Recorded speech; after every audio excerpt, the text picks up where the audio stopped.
Hey guys, hello everyone. Guys, good evening. Good evening, guys. Am I visible? Am I audible? Am I visible? Just let me know फटाफट से in the chat window. Okay, आ गए हैं हम लोग यहाँ पे in this class for Wisdom Wednesday. Wonderful Wednesday, guys. Am I audible? Am I visible to you? Just let me know in the chat box. फटाफट से just let me know in the chat box. Am I audible? Am I visible? चलो. We have got yes from Rajwardhan, Minakshi, okay, Nikita, Megha. Okay, so I'm audible and I'm visible. Guys, बाकी लोगों को am I audible, am I visible? Just let me know quickly. And then we'll start with our wonderful Wisdom Wednesday. Okay so काफी सारे लोगों का yes sir आ चुका है. We have got lots and lots of yes. Okay so hello guys, good evening. भाई पहले तो गुड इवनिंग का रिस्पॉन्स दे दीजिए. Good evening, good evening, hello, good evening बच्चे, good evening, hello everyone, good evening. How are you guys, how are you guys doing? फटाफट से just let me know in the chat box. Hello, good evening, good evening Rajvardhan, Meenakshi, Mithali, good evening Megha, hello, good evening Shivani, good evening Chirayu. Okay so काफी सारे लोगों का good evening आ चुका है and let's get started with our class. Fine, all good. Chirayu की तरफ से आ गया सर, ऑल फाइन, ठीक है. सो चलिए शुरू करते हैं. Okay so guys, my name is Shubham Upadhyay and I'll be taking your this very first session of Wisdom Wednesday. So what basically Wisdom Wednesday is about, ये तो आपने इसके एक्सप्लेनर वीडियो में देख ही लिया होगा, बट मैं फिर भी एक इसका छोटा सा इंट्रोडक्शन आप लोगों को दे दूं. While preparing for various judicial services, हमें कुछ फंडामेंटल सब्जेक्ट्स पढ़ने होते हैं जो कि स्टेट बाउंड नहीं होते. स्टेट बाउंड ना होने का मतलब, एज यू नो, हमारे यहां पे जुडिशियल सर्विसेज के एग्जाम्स स्टेट वाइज कंडक्ट किए जाते हैं. तो कई सब्जेक्ट्स ऐसे होते हैं जो वर्नाकुलर नेचर के होते हैं या रादर इस नेचर के होते हैं जिन्हें हम लोकल लॉज की कैटेगरी में काउंट करते हैं. उनके अलावा कुछ ऐसे लॉज होते हैं जो कि हर जुडिशरी में, हर स्टेट की जुडिशरी में कॉमन होते हैं. For example, it can be Constitution of India, it can be IPC, it can be CRPC, evidence, CPC, contracts, SRA, limitation. अब ये कुछ ऐसे वाइब्रेंट सब्जेक्ट्स होते हैं जो कि ऑल ओवर इंडिया पूरी तरीके से, पूर्ण रूप से एप्लीकेबल होते हैं.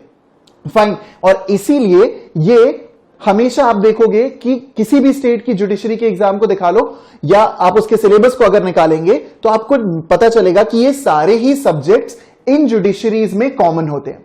फाइन, अब इन्हीं जुडिशरीज के इन्हीं सब्जेक्ट्स को जब हम पिक करते हैं तो उनमें से कुछ ऐसे स्मॉल टॉपिक्स हमको मिलते हैं जो कि बहुत ही ज्यादा इंपॉर्टेंट होते हैं, जिनसे सबसे ज्यादा जुडिशियल सर्विसेज में क्वेश्चंस बनते हैं और उन टॉपिक्स पे सबसे ज्यादा बच्चों को कंफ्यूजन रहता है, सबसे ज्यादा बच्चों को डाउट रहता है. So in order to address those most important topics, in order to deal with those hot favourite questions, हम लोगों ने विजडम वेंसडे का ये पूरा कॉन्सेप्ट इंट्रोड्यूस किया है.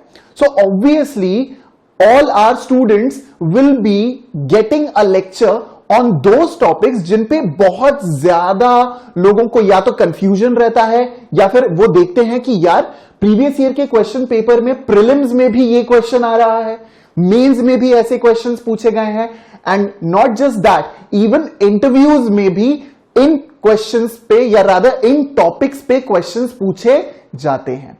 ठीक है, so we will be dealing with all those necessary and independent topics जिनका वैसे तो पूरे के पूरे सब्जेक्ट से रिलेशन होता है, लेकिन उसे इंडिपेंडेंटली अगर हम समझ जाए तो हमारे दिमाग के काफी सारे पुर्जे खुल जाएंगे. Fine, so let's start with today's class. The Today's class is specifically based on the concept of rules of communication. अच्छा, अब रूल्स ऑफ कम्युनिकेशन क्या होते हैं भाई? Rules of communication basically concept है हमारे कॉन्ट्रैक्ट लॉ का, ठीक है? मतलब when we study law of contracts तो हम लोग पढ़ते हैं रूल्स ऑफ कम्युनिकेशन।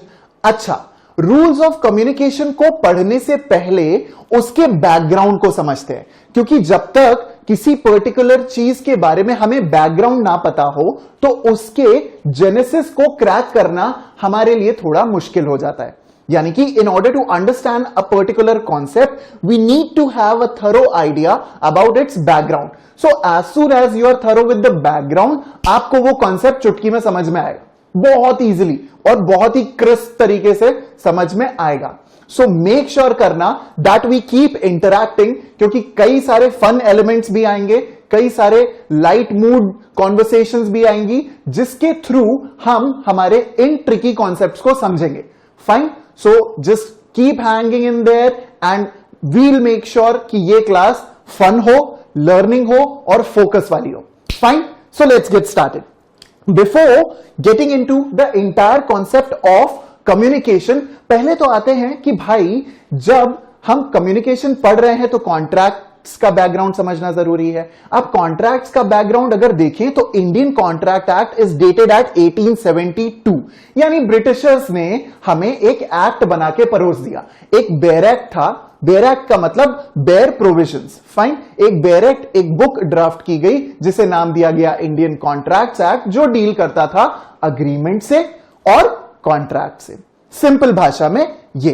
अच्छा, कॉन्ट्रैक्ट्स की जरूरत क्यों थी भाई? कॉमन सेंस है। जब हम किसी भी लॉ को पढ़ते हैं तो उस लॉ की जरूरत होती है, तभी तो वो लॉ आया। तो what was the need of contracts? So you guys must have heard about this particular term called transaction. Transaction का नाम सुना है? तो देखो, जब हम किसी भी केस में ट्रांजैक्शन की बात करते हैं या रादर डील की बात करते हैं तो भाई ये बहुत सारे तरीकों से हो सकता है। फाइन, बहुत सारे तरीकों से ट्रांजैक्शंस हो सकते हैं, बहुत सारे तरीकों से डील्स हो सकती हैं। देखना, अब ये सारी डील्स, ये सारे ट्रांजैक्शन वन वे और दी अदर आपने कहीं ना कहीं सुने हैं, कहीं ना कहीं पढ़े हैं। तो ध्यान से देखना, transactions can be via mode of an agreement और रादर अ कॉन्ट्रैक्ट। अगर नेशनल इंटरनेशनल लेवल पे देखें तो इसी के लिए टर्म यूज हो सकता है एमओयूज, मेमोरेंडम ऑफ अंडरस्टैंडिंग, और उसके अलावा एक और कॉन्सेप्ट हम लोग सुनते हैं अग्रीमेंट, कॉन्ट्रैक्ट्स और एमओयूज के अलावा एक टर्म हम लोग सुनते हैं which is known as treatise. Fine, या ट्रीटीज। अब ये सारे वर्ड्स तो हमने सुने हैं, तो इसमें से हमारे लिए अभी इंपॉर्टेंस की चीज क्या है? जुडिशियल सर्विसेज के लिए जरूरी क्या है? अग्रीमेंट एंड कॉन्ट्रैक्ट को समझना, जिसको डील किया गया है इंडियन कॉन्ट्रैक्ट एक्ट में। अच्छा भाई लोग, एक चीज बहुत आराम से समझना कि जब हम इंडियन कॉन्ट्रैक्ट एक्ट पढ़ते हैं तो सबसे पहली चीज जो हमारे दिमाग में क्रिस्टल क्लियर होनी चाहिए, that has to be that contracts deals with right in personam. Fine, right in personam से डील करता है।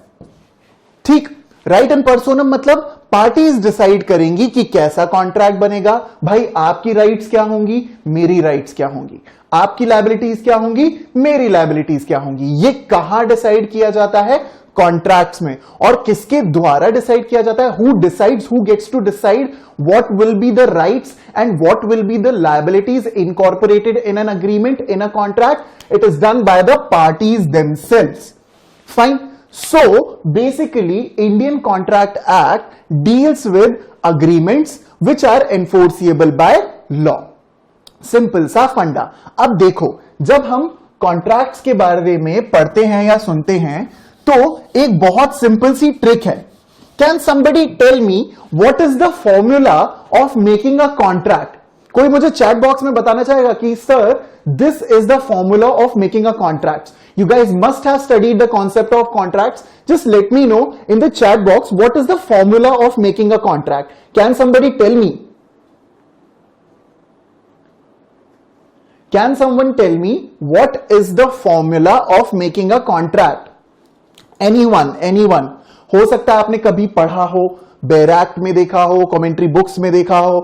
Anyone, who's going to tell me what is the formula of making a contract?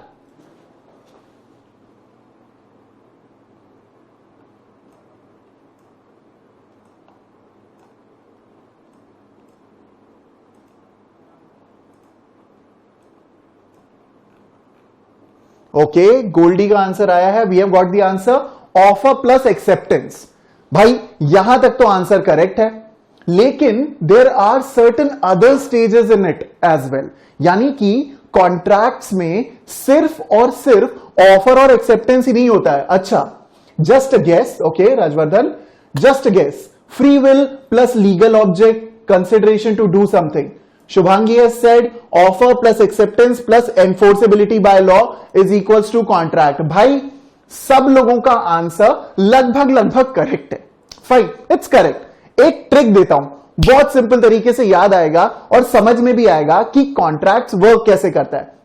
Fine, so the simple trick to understand what are the stages of making a contract is CR7.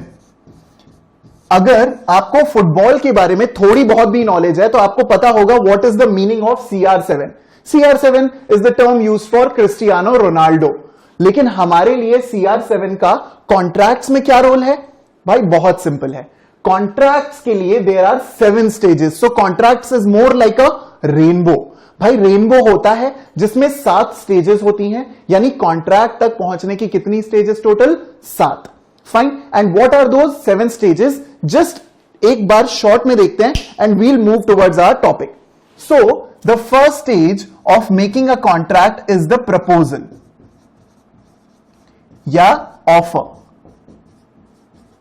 So when we say कि भाई किसी भी एक particular contract को बनाने के लिए पहली स्टेज, पहला इंग्रेडिएंट क्या होता है? That is the proposal. Fine, proposal और ऑफर. अब कई बार यह कंफ्यूजन होता है कि भाई are proposal and offer the same thing?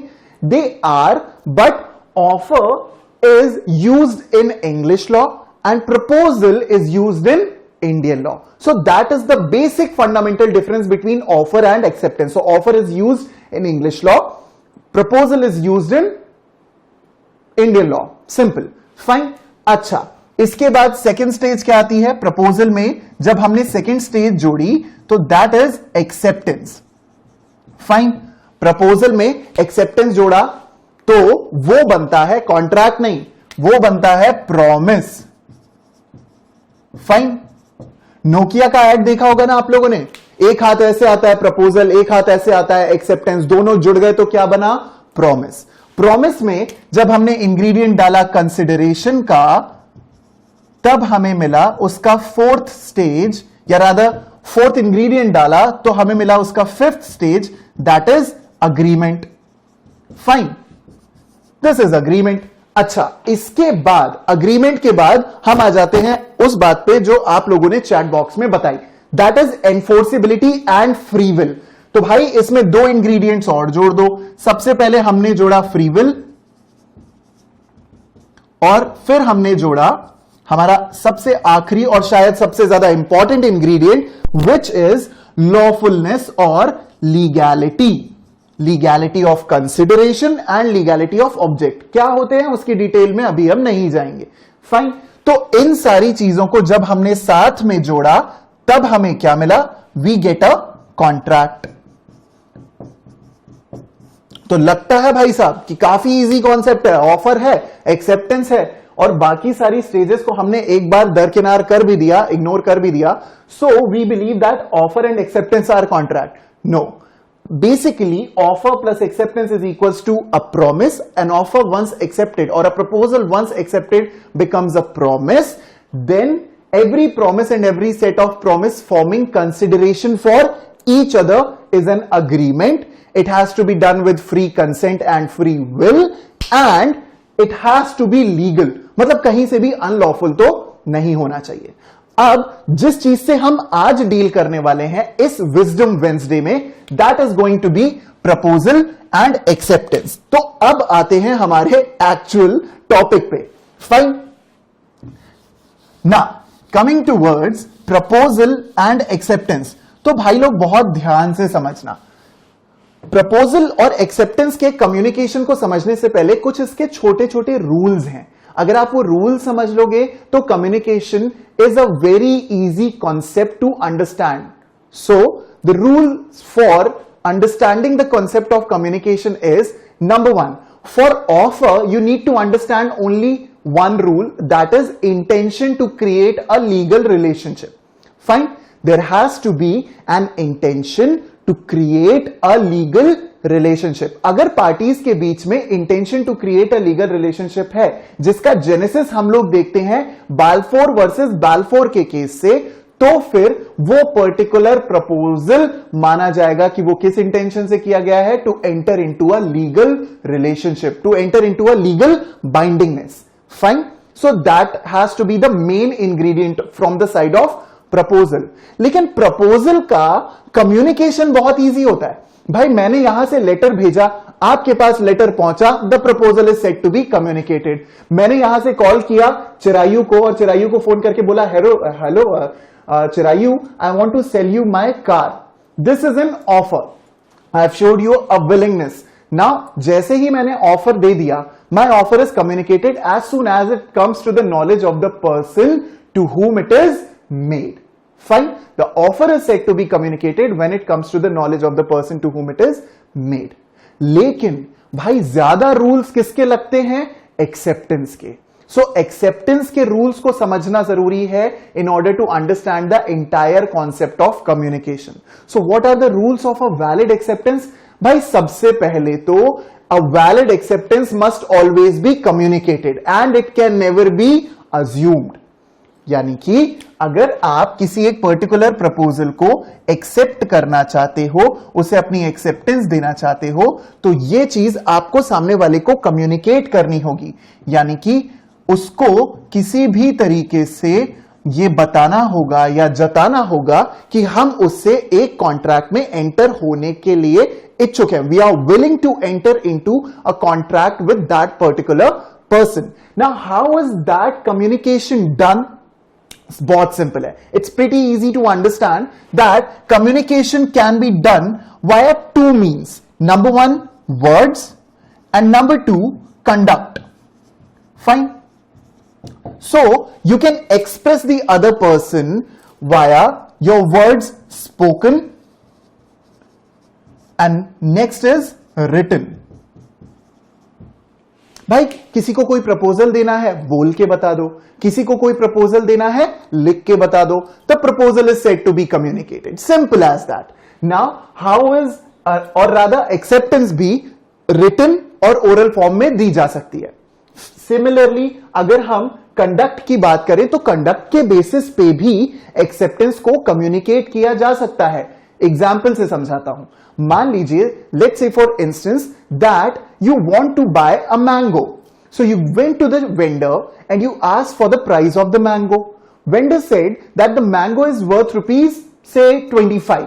Okay, now your act of putting 25 rupees in front of vendor is an offer, and while you take the mango and leave from that particular place and the vendor doesn't stop you, his conduct shows that he has accepted your offer.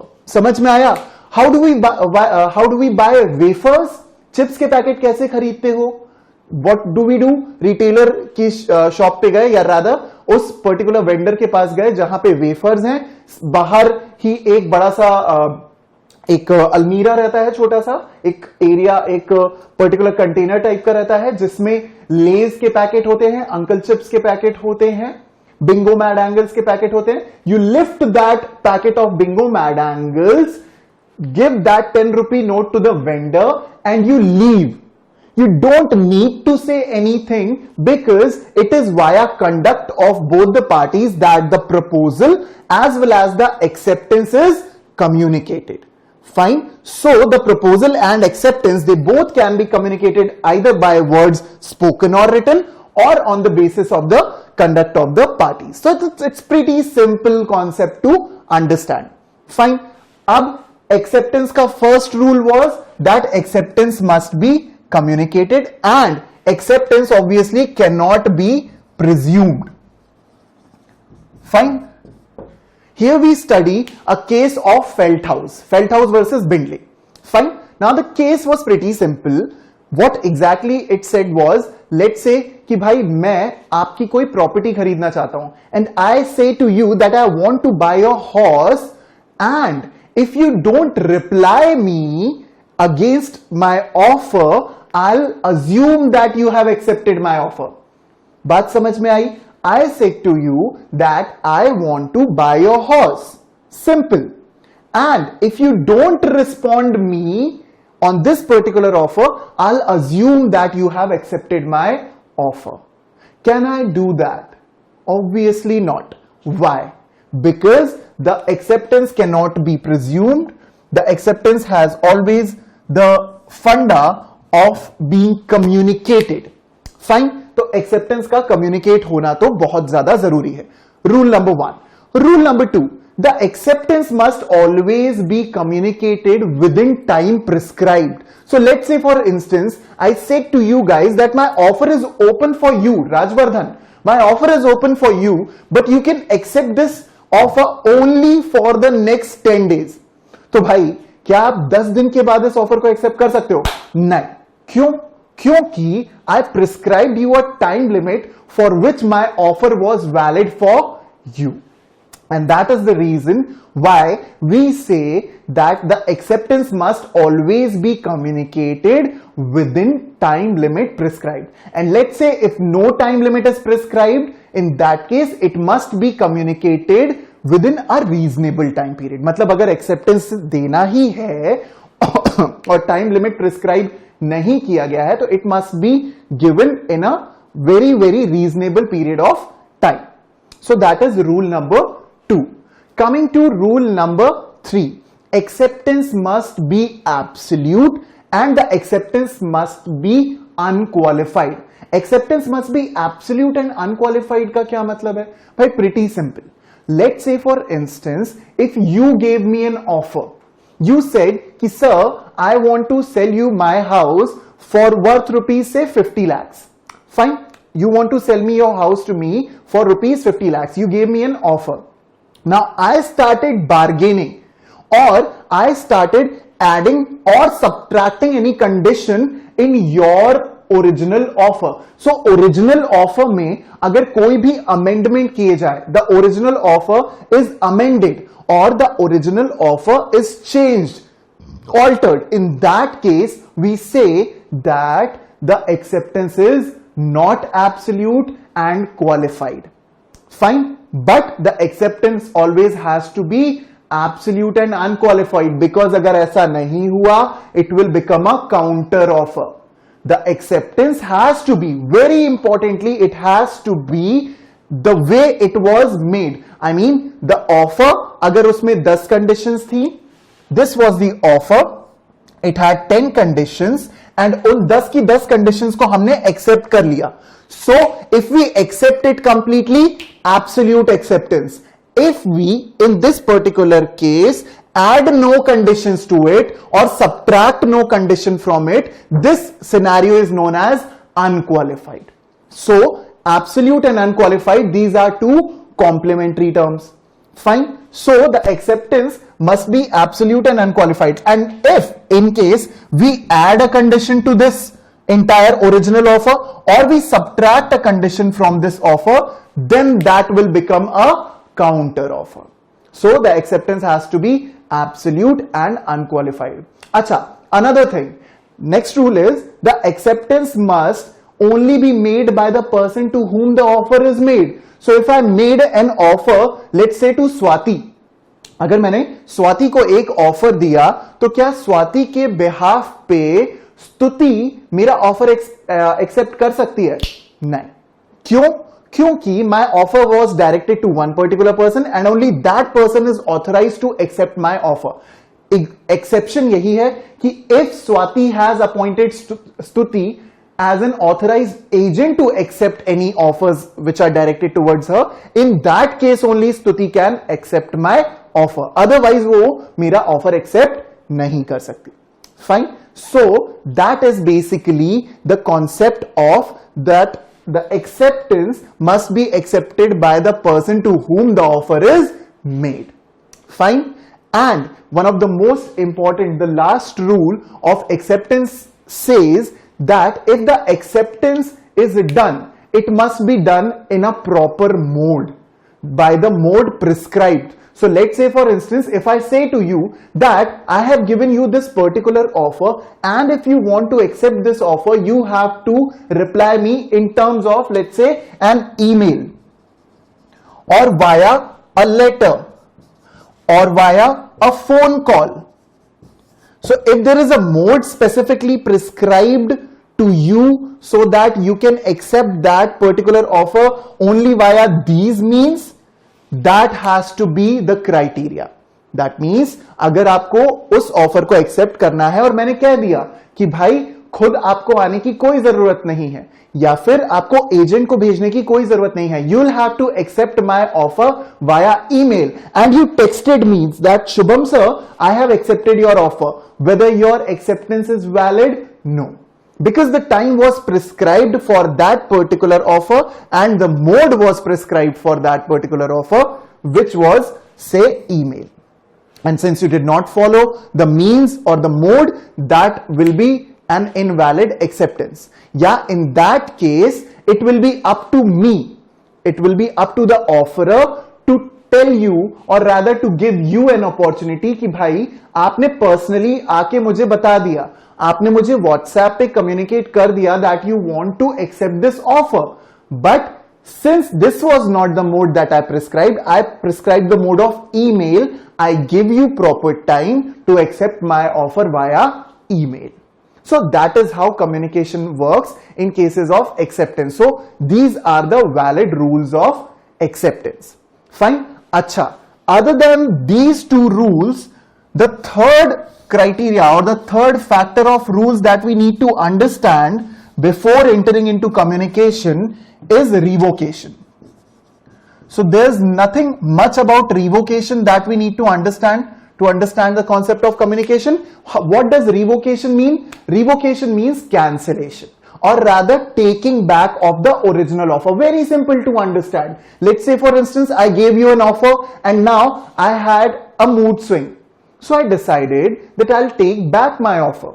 Simple. What can I do? I can revoke that particular offer. I can take back that offer because I am the offerer. I am the originator of that particular offer. तो भाई जो बंदा proposal दे सकता है वो व्यक्ति proposal को वापस भी ले सकता है. Fine. So that is basically the concept of revocation. Now how does the proposal gets revoked? Simple. There are only 4 stages that you need to understand as per section 6 of the Indian Contract Act, that a proposal can be revoked only via 4 means. Number 1, notice. Number 2 is lapse of time. Number 3 is death of either of the parties, and number 4 is non-fulfillment of condition precedent. Fine. Non-fulfillment of condition precedent. Just have a quick idea about this concept. Notice means to notify someone, to let the other person know that my offer which I gave to you earlier, भाई अब वो valid नहीं है आपके लिए. That is via notice. Lapse of time simple है, यानी कि भाई मैंने आपको बोला कि मेरा ऑफर आपके लिए 10 दिन तक वैलिड है, तो भाई वो डायलॉग है ना मुन्ना भाई का, भाई ने बोला कि करना है तो करना है. सिंपल है साहब. Same goes with this particular फंडा. अगर भाई ने बोला कि 10 दिन तक ऑफर वैलिड है तो 10 ही दिन तक ऑफर वैलिड है, उसके बाद ऑफर वैलिड नहीं है. यानी कि if the time lapses, in that case the offer will get revoked automatically. I don't have to notify you after 7 or 10 days. Fine. That is lapse of time.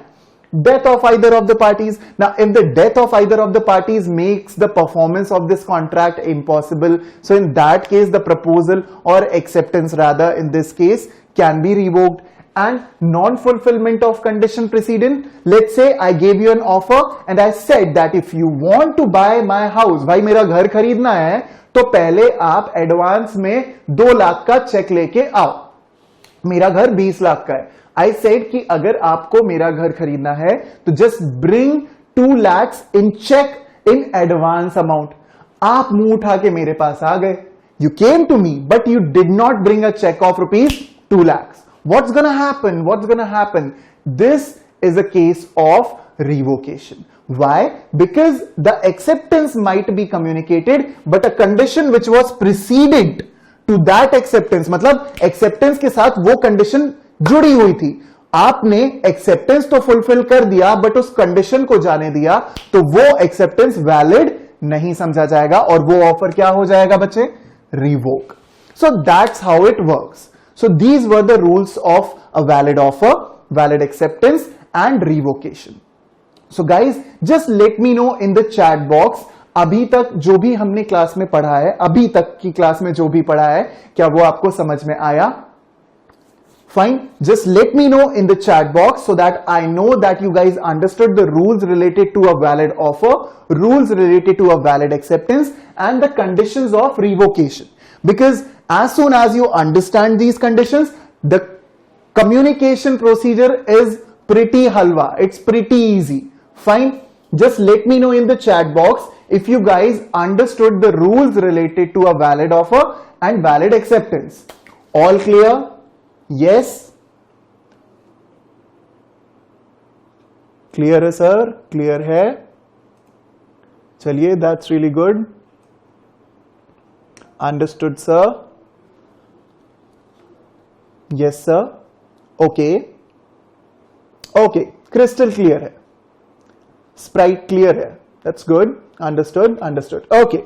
So we have got lots and lots of yes sir, lots and lots of understood sir. Fine. So that is basically the entire concept of rules regarding communication. Now, if you are thorough with the rules regarding offer, acceptance and in cases of revocation, now let's come to the proper procedure of communication and it's going to be very very easy for you guys, trust me. बहुत easy है, बहुत simple concept है और एक बार दिमाग में बैठ गया ना तो आप भूलोगे नहीं. बहुत ही simple concept है. क्यों ये सिंपल है? क्योंकि आपको rules related to valid offer आ गए, rules related to valid acceptance आ गए और रिवोकेशन का फंडा समझ में आ गया. अब आप देखें कम्युनिकेशन होता कैसे है. सो बेसिकली हमारे यहां पे कम्युनिकेशन के 3 तरीके हो सकते हैं या communication can be done broadly in 3 ways या in 3 fundamental criterias. Fine. Conduct can also be divided into express and implied. That is pretty subjective बच्चे, क्योंकि when we talk about conduct is based on gestures. Fine. So it can be expressed and conduct is based on gestures जिसमें कोई भी symbolic angle देने की जरूरत नहीं है, तो implied angle भी वहां पे लगाया जा सकता है. But conduct is generally used as an implied way of accepting an offer. ठीक है? Now, coming towards the communication. So, communication is basically done via 3 methods. हमारे लिए 3 मेथड्स पढ़ना जरूरी है क्योंकि अगर आप दिल्ली जुडिशियल सर्विसेज के मेंस के क्वेश्चन पेपर उठा के देखेंगे, हरियाणा जुडिशियल सर्विसेज के क्वेश्चन पेपर उठा के देखेंगे, यूपी जुडिशियल सर्विसेज के क्वेश्चन पेपर उठा के देखेंगे, तो उसमें ये क्वेश्चंस आते रहे हैं, कम्युनिकेशन से रिलेटेड क्वेश्चंस आते रहे हैं. So these are pretty important rules, pretty important topic and questions जो कि अलग अलग जुडिशरीज में टाइम एंड अगेन आए हैं. नाउ इनका कम्युनिकेशन से रिलेटेड क्वेश्चंस प्रिलिमिनरी एग्जाम्स के लिए भी बहुत जरूरी होते हैं. क्यों? When I read the rules you will understand कि प्रिलिमिनरी एग्जामिनेशन में इनका कैसा रोल है. मेंस में there is a factual situation given to you जिसमें आपको कम्युनिकेशन का पूरा प्रोसेस याद होना होगा in order to crack that particular question in mains, specifically in Delhi judicial services. Fine. And जब हम बात करेंगे प्रिलिमिनरी एग्जामिनेशन के लिए, तो प्रिलिमिनरी एग्जामिनेशन के लिए section 3 and section 4 and section 5 of the Indian contract act in terms of communication are holy grail for you. मतलब भाई साहब आपके लिए अगर हम कहें कि माई बाप कम्युनिकेशन के कौन से रूल्स होते हैं, rule number 3 rules are section 3, section 4 and section 5। Now ध्यान से समझना, बहुत सिंपल कॉन्सेप्ट है भाई। हमारा Indian contract act was enacted in the year 1872, मतलब it came into existence in the year 1872.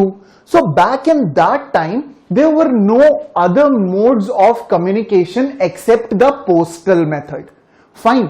So what and how our Indian Contract Act is drafted is based on the time जिस time में ये सारी चीजें थी। तो भाई उस टाइम पे तो सिर्फ लेटर्स चलते थे, उस टाइम पे तो सिर्फ टेलीग्राम्स चलते थे, टेलीग्राफ्स चलते थे। फाइन। सो उस टाइम के हिसाब से हमारे जो लॉ मेकर्स थे, रादर ब्रिटिशर्स ने हमारे लिए ये लॉ बना के दिया हमें, उन्होंने पोस्टल मेथड का कम्युनिकेशन प्रोसीजर बता दिया। So we used postal method of communication and अभी भी सबसे important mode of communication postal method ही समझा जाता है। इसीलिए इसको MIT या रादर मोस्ट इंपॉर्टेंट टॉपिक समझा जाता है when it comes to communication. बहुत इंपॉर्टेंट है। उसके बाद आता है हमारा टेलिक्स या टेलीकम्युनिकेशन एंड उसके बाद आता है ईमेल। फाइन। अगर हम इंपॉर्टेंस के बेसिस पे जाएं तो सबसे ज्यादा क्वेश्चंस जो बनने की चांसेस होती है that is via postal method, and the second most important way of communication or rather mode of communication which is important for us to study in terms of judiciary is telecommunication या mobile calls. Fine.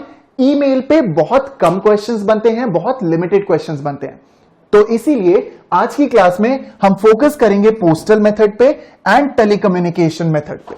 ठीक। अच्छा, आप लोगों को यह बता दूं कि पोस्टल मेथड के ही रूल्स ईमेल पे भी एप्लीकेबल होते हैं। फाइन। अच्छा, अब आते हैं पोस्टल मेथड पे। To start with, to begin with the postal method of communication या rather the postal mode of communication. तो बहुत ध्यान से समझना। Fine. There is going to be a lot of graffiti on this white board but you will crystal clearly understand कि भाई ये concept है क्या। तो बहुत ध्यान से समझना। Let's say for instance there is this guy A. ठीक। This guy A. There's another guy by the name of B. Simple. बहुत सिंपल एग्जाम्पल से समझना। या अगर आपको इन एग्जाम्पल्स को थोड़ा और फन बनाना है तो you can make him Carry Minati and you can make him let's say Aamir Siddiqui. Fine. और Sonu Nigam and Bhushan Kumar. So these are just examples, fun element डालने के लिए। ध्यान से समझना। Now A is the proposer and B is the potential acceptor. A ने एक offer दिया B को। Fine. A gave an offer to B. Now, the proposal or rather the communication of proposal is perhaps the easiest of all concept to understand. सबसे easy concept होता है proposal समझना। कैसे? The proposal is said to be communicated when it comes to the knowledge of the person to whom it is made. So if A made a proposal to B, the proposal is said to be communicated once that proposal or offer comes to the knowledge of B. Fine. We are talking about the postal method for now. ठीक। अब देखना भाई, यहां से पूरा scene पलट जाता है। अभी तक तो सब कुछ हंकी डोरी चल रहा था, it was pretty easy to understand. यहां से थोड़ी सी टेक्निकलिटी आती है। बहुत सिंपल है स्टूडेंट्स, जस्ट अंडरस्टैंड। जैसे ही इन्होंने एक ऑफर को ओरिजिनेट किया, he gave birth to a particular offer, इनके पास right to revoke that offer बन गया। भाई कॉमन सेंस है। अगर मैं प्रपोजल दे सकता हूं तो उस प्रपोजल को वापस लेने का राइट भी किसके पास हुआ? मेरे पास। So basically law is nothing but applied common sense.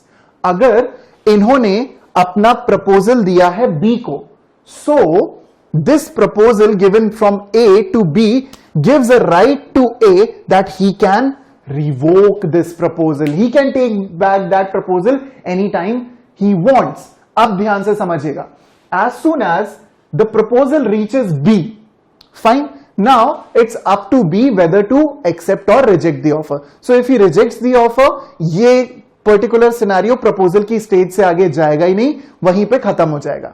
लेकिन as soon as he puts his acceptance into course of transmission, as soon as he puts his acceptance into course of transmission, या rather अगर postal method की बात करें तो जैसे ही इन्होंने अपना एक्सेप्टेंस पोस्ट बॉक्स में डाला या फिर पोस्ट ऑफिस में जमा किया, वो एक्सेप्टेंस इनके हाथ से चला गया. बात समझ में आई? यानी कि the communication of acceptance is said to be complete against the proposer. अभी अगेंस्ट द प्रपोजर क्या ट्रिक है भाई, बहुत आराम से समझना. The communication of acceptance is said to be complete against the acceptor as soon as it is put into course of transmission. Then why are we using the word against over here? Simple सा फंडा है. If we are using the term against, obviously किसी एक व्यक्ति को नुकसान हो रहा है. Somebody is at loss. भाई कैसा लॉस, ध्यान से समझना. When we say that acceptance is said to be complete or communicated against the proposer as soon as it is put into course of transmission, it means जैसे ही इन्होंने अपना acceptance post box में डाला, इनका right to revocation खत्म हो गया. फंडा समझ में आया? बहुत सिंपल है, बहुत ही सिंपल है. यानी कि the communication of acceptance is said to be complete as soon as B puts his acceptance into course of transmission, and this particular scenario, B putting his acceptance into course of transmission, will work directly against A. A के against क्यों work करेगा? क्योंकि जैसे ही अभी मैंने बताया था, अब देखो सारे रूल्स एक एक करके रिवाइज होंगे. Proposal plus acceptance is equals to promise. तो जैसे ही यहां पे एक्सेप्टेंस दिया गया बी की तरफ से, this is now a promise. And हमारे जो लॉ मेकर्स हैं उनके हिसाब से as soon as B accepts this offer, this is the scenario when we say that a contract is complete. Contract को कंप्लीट कह दिया जाता है. क्यों भाई कॉन्ट्रैक्ट को क्यों कंप्लीट कहा जाता है? क्योंकि अगर सारी की सारी कंडीशंस को फुलफिल करता है ये ऑफर और ये एक्सेप्टेंस, तो फिर कॉन्ट्रैक्ट उसी जगह पे एग्जिस्टेंस में आएगा जिस जगह से एक्सेप्टेंस हुआ है. So basically the contract will come into existence at the place of acceptance. So if B lives in Bangalore and A lives in Delhi, so the contract has come into existence in Bangalore. So that is how the communication of acceptance works against A. Now guys, simple सी trick. Let's say the acceptance is put into course of transmission and it still hasn't reached A. मतलब the course of transmission में अभी तक हमारा acceptance है, but वो acceptance A तक पहुंचा नहीं है. तो इस केस में क्या होगा? It's pretty simple to understand. अगर B का acceptance A के पास पहुंच गया, it will work against B. यानी कि इनका जो रिवोकेशन का राइट था ना, टू रिवोक हिज एक्सेप्टेंस, वो चला जाएगा. भाई मैंने प्रपोजल दिया आपको और वो प्रपोजल मैं वापस ले सकता हूं. उसी तरीके से जब आपने मुझे एक्सेप्टेंस दिया तो उस एक्सेप्टेंस को आप भी तो वापस ले सकते हो ना. So the acceptance is said to be complete against the acceptor as soon as it comes to the knowledge of the proposer. फंडा समझ में आया? बहुत सिंपल कॉन्सेप्ट है. यानी कि the acceptance is said to be complete as against the acceptor as soon as it is put into as soon as it reaches the proposer.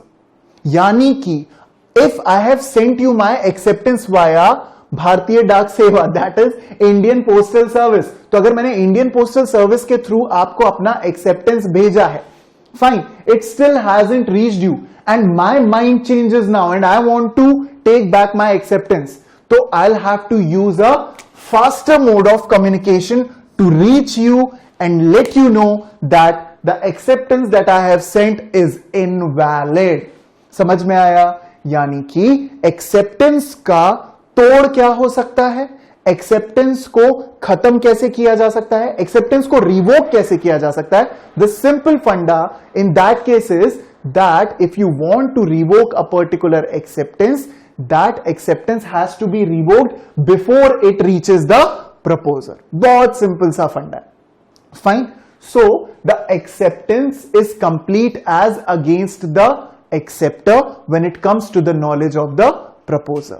अच्छा, ये तो बात हो गई acceptance के communication की. So we are done with the communication of proposal and communication of acceptance. Now coming towards the last funda, that was revocation. Fine. How can the revocation be done for proposal and acceptance? Simple है. यहां पे जो दो rule अभी हमने देखे ना, that the acceptance is said to be complete as against the proposer when it is put into course of transmission, यानी कि the proposal can be revoked before the communication of acceptance is complete as against the proposer. समझ में आया? बहुत simple concept है, यानी कि थोड़ी सी टेक्निकल लैंग्वेज यूज हो रही है, बट ये बहुत सिंपल कॉन्सेप्ट है. The proposer can revoke his offer given to the acceptor as soon as the acceptance is या as long as the acceptance is not complete against the acceptor. यानी जब तक इन्होंने अपना एक्सेप्टेंस ट्रांसमिशन में नहीं डाला है, he can communicate to B that I am no more interested in entering into a contract with you. समझ में आया? यानी कि बहुत ही सिंपल सा कॉन्सेप्ट है, सिर्फ ये बोलता है कि भाई जब ये व्यक्ति अपने ऑफर को कब तक वापस ले सकता है, for how long can he revoke his offer, for how long is he having the right of revocation, as long as B hasn't put his acceptance into course of transmission. बहुत simple सा फंडा. And when or for how long will we say that acceptance can be revoked? Acceptance can be revoked till the time the acceptance या the communication of acceptance is not complete against the proposer. समझ में आया? So this is the simple funda of revocation. आसान शब्दों में कहूं तो जब तक प्रपोजल जब तक प्रपोजर के पास बी का या एक्सेप्टर का एक्सेप्टेंस नहीं पहुंचा, एक्सेप्टर एक फास्टर मोड ऑफ कम्युनिकेशन को यूज करके प्रपोजर को नज करेगा और उसे ये बोलेगा कि भाई मेरा एक्सेप्टेंस अभी भी कोर्स ऑफ ट्रांसमिशन में है, it still hasn't reached you but my mind has changed and I no more want to enter into a contract with you. So the proposer, in that scenario, the proposer cannot do anything. यानी कि यहां पे कौन ज्यादा better option पे हुआ या कौन ज्यादा बेटर पोजीशन पे हुआ? The acceptor. Fine. So that is the entire concept of communication of proposal. So एक बार छोटा सा क्विक रिविजन कर लेते हैं. The communication of proposal is said to be complete when it comes to the knowledge of the person to whom it is made. जैसे ही हमारा letter B के पास पहुंचा, the proposal is communicated. Number one. Number two, the communication of acceptance is said to be complete. दो stages. Number one, as against the proposer, as soon as it is put into course of transmission. course of transmission में डालने का मतलब post box में डाल देना. यानी कि जैसे ही हमने कोर्स ऑफ ट्रांसमिशन में पोस्ट बॉक्स में वो लेटर पोस्ट किया, अब हमारे हाथ से गया, now it is outside our conduct, outside our control. as soon as the letter of acceptance is posted in the course of transmission by the acceptor, it works against the proposer. Why? Because he uses, rather he loses his right to revoke his offer. तो कब तक ये बंदा revoke कर सकता था? जब तक इन्होंने अपना एक्सेप्टेंस ट्रांसमिशन में नहीं डाला था. Number one. नंबर टू, इनके द्वारा भेजा हुआ एक्सेप्टेंस ये खुद कब तक वापस कर सकते हैं? जब तक वो एक्सेप्टेंस इनके अगेंस्ट वर्क नहीं करता. And how will the acceptance work against the acceptor? As soon as it reaches the proposer. समझ में आया? यानी कि he can revoke, take back his acceptance for how long as the acceptance hasn't reached the proposer. So this is basically the concept of postal method. Do remember guys, preliminary examinations में इसमें question ये पूछा जाता है कि as against the proposer communication कब complete हुआ? One question. As against the acceptance communication, as against the acceptor communication कब complete हुआ? Second question. Third question, कब तक proposer अपना offer revoke कर सकता है? For how long the proposer has the right to revoke his offer? Third question. Fourth question being, for how long can the acceptor take back his revocation? This is the fourth question. Coming to the fifth question, what is the place of entering into contract? Yeah, ye question, I ask you guys this question. Where do we say that the contract has come into existence? Can somebody tell me? I have already told you 4 questions जो कि इस particular concept से pre में बन जाते हैं. Now the fifth question to you guys is that you have to answer is, where do we say that the contract has come into existence? Can somebody tell me quickly in the chat box? Can somebody tell me quickly in the chat box, where do we say that the contract has come into existence? It's already on the board. Absolutely correct, Nitika, absolutely correct. At the place of acceptance. Sri, absolutely correct. The place of acceptance. So we have got an answer from Stuti, Rajwardhan, Sneha, absolutely correct. Megha, you are correct, bache. Where acceptance is made, at the place of acceptance. Yes, Goldie. Contract comes into existence where acceptance takes place, at the place where the acceptance is made. Chirayu, the answer is B. B means where B lives. Simple as that. So this is the simple concept of postal method, and the similar concept, the similar rules are applicable on email as well. Now let's come to the last topic for our this Wisdom Wednesday, that is telecommunication. Fine, telecommunication. Now, before coming to telecommunication, let's have a fun talk with you guys. Let's have थोड़ा सा mood को light कर लेते हैं, and just let me ask you a very simple question. Can you guys reply me to this particular statement? Just complete this statement in the chat box and we can have a bit of fun for now. Just complete this statement. जी ने मेरा दिल लुटिया. जी ने मेरा दिल लुटिया. Last line. Fill in the blanks. Can you fill in the blank for me, guys? Just fill in the blank in the chat box and let me know. Tanvi, when we say it comes to the knowledge of the person, that means that person has received that particular letter or received that particular proposal or acceptance. That's what we mean when we say it comes to the knowledge of the person. Okay, so we have got lots and lots of Punjabi song enthusiasts over here. Oh, that is the reply. Fine. Absolutely correct. We all know the answer to this question. Who doesn't know the answer to this question? Jeene mera dil lutya. Oho. Now, what is the relevance? Fine. As in when he reads the letter and gets to know the contents, or just the letter is received. Tanvi, as you might have seen, the letter are open in nature.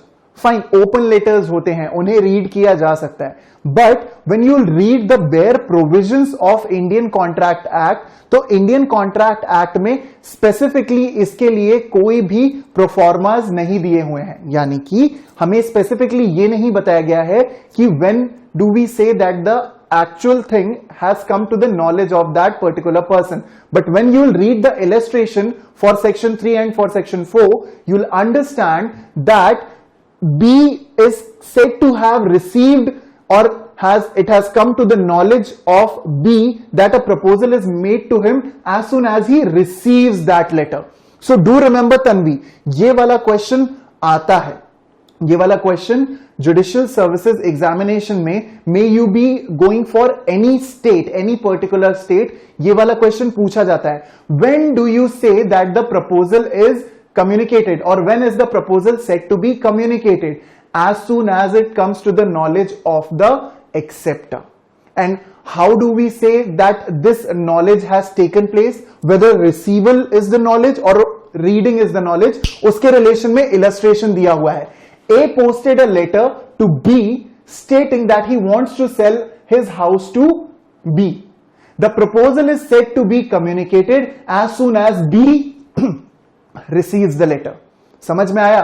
यानी कि ये direct illustration हमें bare act में दिया है और उसी bare act के इलस्ट्रेशन के बेसिस पे हमारा क्वेश्चन बनेगा. So the best choice that we have in such case in terms of options, that is when B has received the letter. You can refer the Indian contract act section 3 and section 4 along with illustration for this doubt.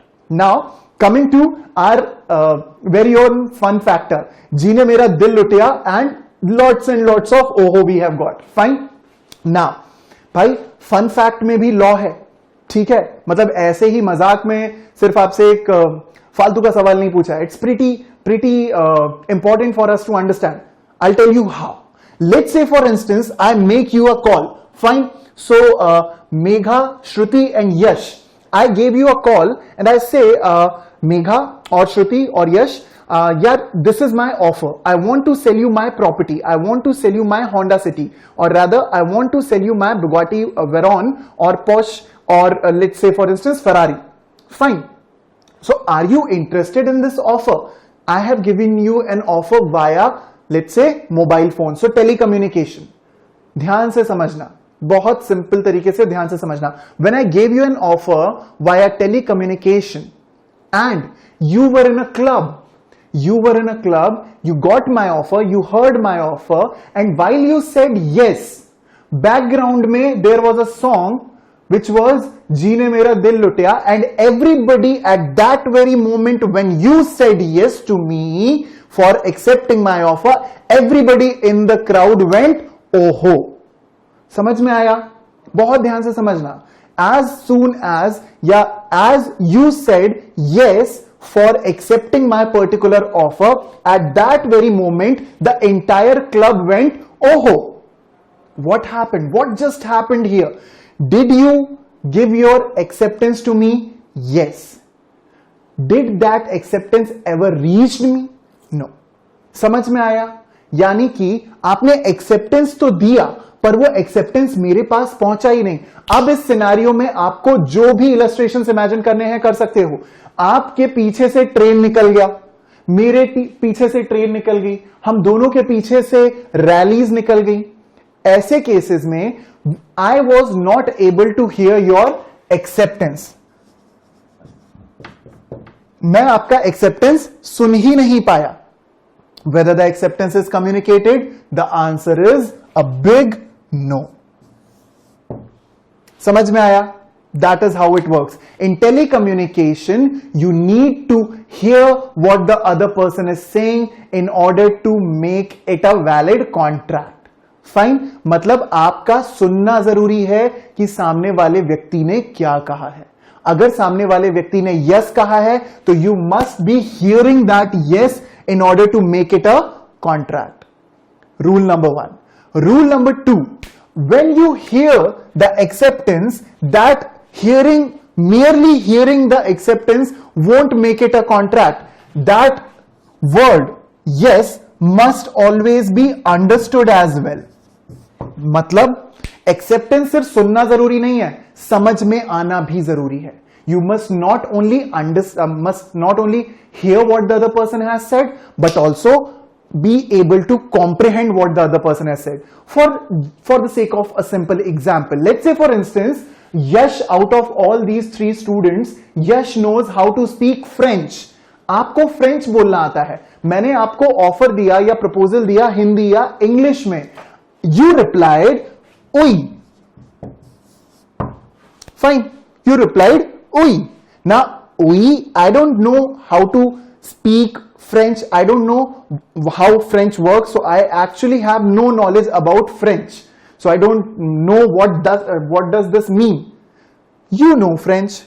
You know that oui means yes. आपको पता है कि oui का मतलब होता है yes. But have I heard what you said? Yes. Have I understood what you said? No. Whether the acceptance is communicated? No. समझ में आया? So that is how acceptance or rather communication of acceptance works in terms of telecommunication. So दो चीजें याद रखना. The acceptance must not only be heard, it must be understood. Rule number 1. And rule number 2, acceptance जहां पे सुना जाएगा वहां पे कॉन्ट्रैक्ट एग्जिस्टेंस में आएगा. यानी कि एकदम से जज्बात बदल दिए. समझना, प्रपोजल में, पोस्टल मेथड में contract came into existence where B posted his letter of acceptance. On the other hand, in cases of telecommunication, the contract is said to have come into existence where the communication of acceptance was heard and understood. So it doesn't matter where you guys live. If I live in Bhopal and I hear your acceptance in Bhopal, the contract is said to have come into existence in Bhopal. So this is basically just the reverse portion of the postal method. Fine. So this was basically the telecommunication method and ये हमारी आज की पूरी class थी जो हमने देखी, जिसमें हमने रूल्स देखे related to valid offer, related to valid acceptance, related to revocation and other than that we studied the rules related to communication. Fine. Do remember, the proposal is said to be communicated as soon as it comes to the knowledge of the acceptor. The communication of acceptance is said to be complete as against the proposer when it is put into course of transmission, as against the acceptor when it reaches the proposer. Why do we use the word against? क्योंकि proposer के पास right to revoke offer या proposal होता है, acceptor के पास right to revoke acceptance होता है. Fine. और ये तभी तक एक्सरसाइज किया जा सकता है जब तक ये एक्सेप्टेंस वाली, अगेंस्ट वाली दोनों कंडीशंस फुलफिल नहीं होती. तो अगर आप रिवोकेशन अपने ऑफर का करना चाहते हो तो मेरे एक्सेप्टेंस ट्रांसमिशन में डालने से पहले करो. और अगर मैं अपना भेजा हुआ एक्सेप्टेंस आपको कैंसिल करना चाहता हूं या इनवैलिडेट करना चाहता हूं तो आई कैन ओनली इनवैलिडेट और revoke my acceptance till the time it has reached you. I'll have to use a faster mode of communication. Postal method में it is the place of acceptance which is the place wherein the contract comes into existence. Telecommunication में it is the place of hearing of acceptance where the contract is said to have come into existence. यानी कि postal method में acceptor की जगह पे contract बना और हमारे telecommunication के केस में contract existence में आया proposer की जगह पे. So guys, that's it for today. If you guys have any doubt तो आप लोग फटाफट से चैट बॉक्स में वो डाउट्स पूछ सकते हैं and I'll take all those queries and then we'll sign off. Fine? Just let me know in the chat box if you guys understood each and everything. Communication की ये पूरी class आपको समझ में आई, आपको पसंद आई. Just let me know in the chat box that you liked the class, you understood whatever we studied in this first lecture of Wisdom Wednesday, क्योंकि ये हमारे लिए बहुत इंपॉर्टेंट है. How can revocation be done in case of telecommunication? That is the trick, Nitika. Very important question. Can there be any case wherein the revocation be done in telecommunication? भाई telecommunication में वो scope नहीं होता है. Telecommunication is basically the instant mode of communication. So in instant mode of communications like telex or telecommunication, the offer or rather acceptance cannot be revoked. It cannot be revoked क्योंकि बहुत ही instant mode of communication होता है. But the question is, can it never be revoked? It can be, but rather it is not revocation. It is more of a mutual understanding between both the parties. क्योंकि ध्यान से समझना, मान लीजिए कि आपने अपना एक्सेप्टेंस पोस्टल मेथड में बता रहा हूं. फाइन. पोस्टल मेथड में आपने अपना एक्सेप्टेंस भेजा, फिर आपने अपना रिवोकेशन भी भेजा, लेकिन अगर दोनों चीजें साथ में एक के पास पहुंची तब क्या होगा भाई? If acceptance and revocation of that acceptance both reach to the proposer at the very same time, what's gonna happen? what will prevail, acceptance or revocation? Simple funda. Rule number 1, intention to create a legal relationship. That is the answer to the question which is asked by Nitika. That is the answer to the question. यानी कि अगर ऐसा कोई भी deadlock create होता है तो it depends upon both the parties, and ऐसे केसेस में what is going to prevail? Revocation.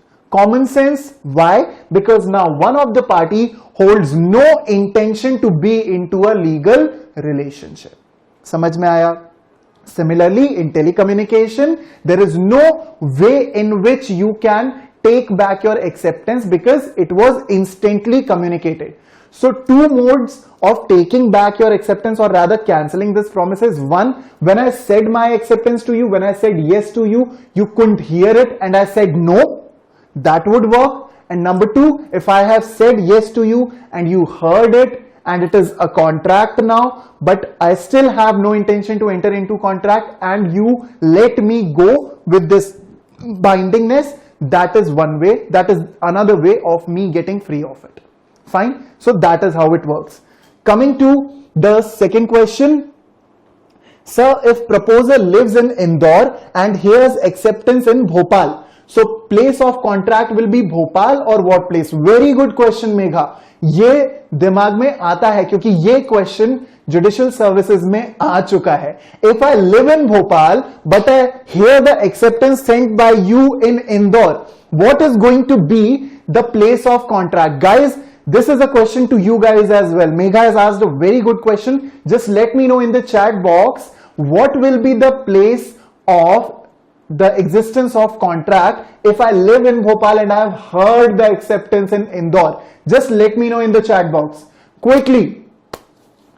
Guys, just let me know in the chat box. We have got understood from Nitika. Fine. Just let me know in the chat box. This is a question to you guys. I live in Bhopal, but I heard your acceptance in Indore, because when we were talking on the call, I was in Indore and you said yes and I heard it in Indore. Absolutely correct. Tanvi, Shivani, Anushta, Sri, Swati, Chirayu, absolutely correct answer. Absolutely correct answer. That basically shows that our Wisdom Wednesday first session was really very helpful for you guys, and it was good. It was pretty good. Thank you, Nitika. Yes, absolutely correct, Goldie. The answer is Indore. Because I heard the acceptance in Indore, I understood the acceptance in Indore. So I hope you liked this very first session of Wisdom Wednesday. Do like this lecture so that I get to know that you actually liked this particular first session, because it is the first session. Do like this lecture so that I know about it. Do share your comments. I'll read each and